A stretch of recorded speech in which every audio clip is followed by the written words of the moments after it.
Back in the day when I was a kid, I used to play games such as Age of Empires, Starcraft, Warcraft, SimCity 2000, and all these games were meant to be played on a PC with a mouse. Later on in my life, I moved to the PlayStation and I really enjoy the games that we get on the PlayStation, the exclusive games, really nice, fun.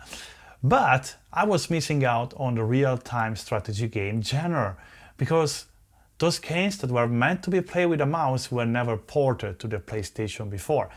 But now, interesting enough, the time has come and we have games such as Anno 1800 in a special console edition.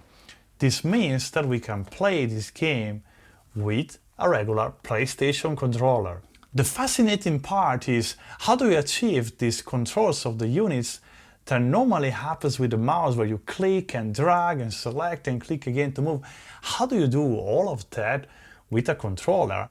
Let's start from the beginning because I don't want to spoil the game.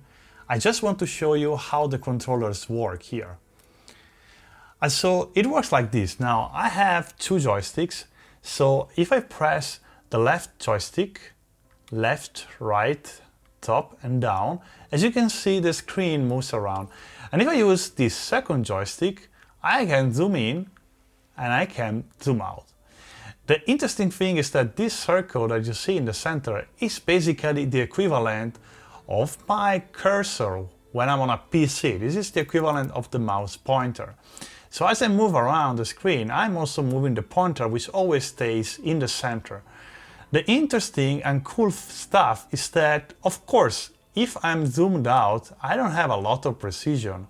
But if I'm zoomed in, I can nail down, even select an individual worker as you see on the screen. Now, the menu, however, is a bit more complicated. So to get started,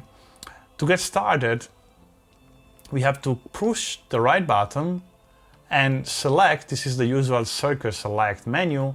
What we want to build? Let's build a market. And I'm gonna place it right here.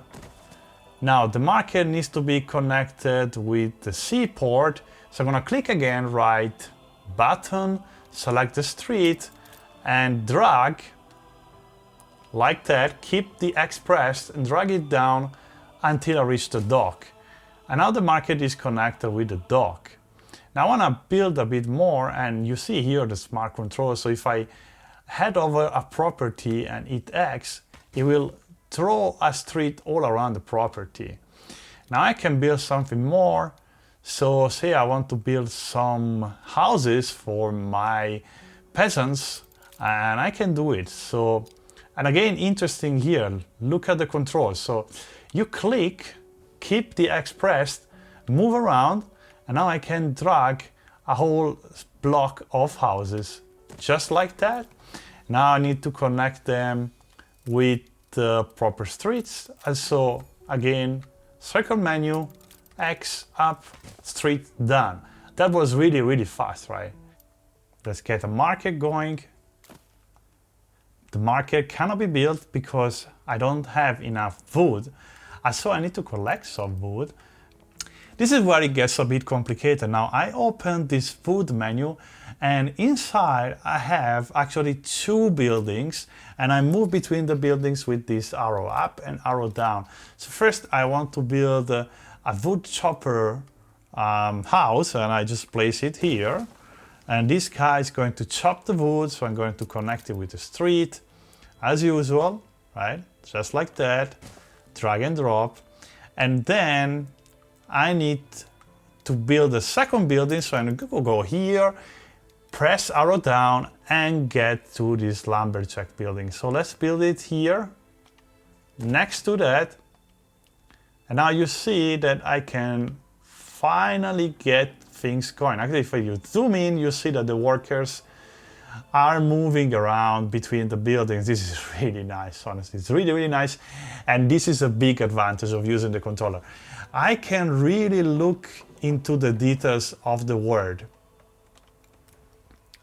This is something that is quite hard to do with the normal, let's say, game with the mouse, because the way it's the way you control the things with the mouse does not really allow you to move freely like that in 3D space. Normally with the mouse you're more like, yeah, okay, with the scroll wheel I can zoom in and zoom out, and with the mouse itself I can, you know, pan the world around. But to create this rotation, yeah, you have to like press some keyboard and together with the mouse, and it gets a bit complicated. While here is simply perfect. And the ability to zoom in and look at the details, your workers going around, makes the game just so much more entertaining. Also in this game, when you zoom in, you hear all the noises that come from that building. So if I zoom out and go to the dock, I will hear like ship noises, but if I zoom in on the houses or on the woodwork, I get a different noise. So this makes it really, really immersive, right? Now, again, if you need to explore the world, you can just go around like that, click what you want to upgrade, remove, whatever you need to do. In this case, you are removing some ruins and collecting some woods. Fantastic.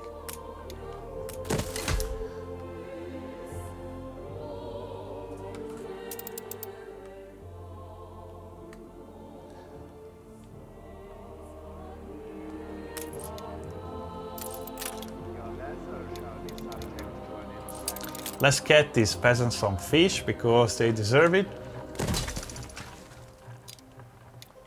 And so they can eat something. I mean, I think that's nice to give food to the people, right? And now you can see some tiny ships leaving the docks, going fishing. And you really enjoy the power of the PlayStation 5 rendering these nice graphics at high frame rate. And whenever you move the world around, no problem, right?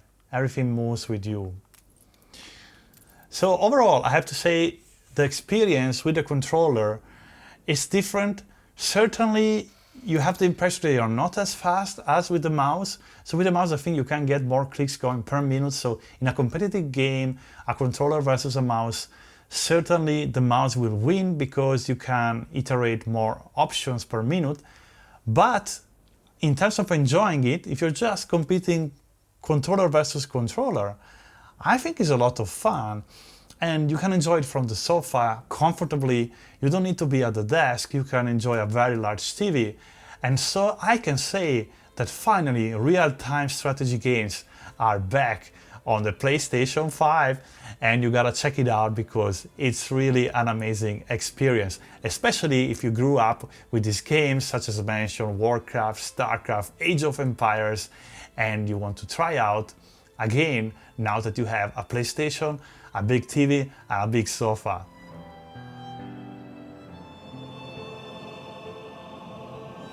That's it for today. Thanks for joining. As always, subscribe if you like the video, leave me a comment with what you think about it, and I will see you in the next one.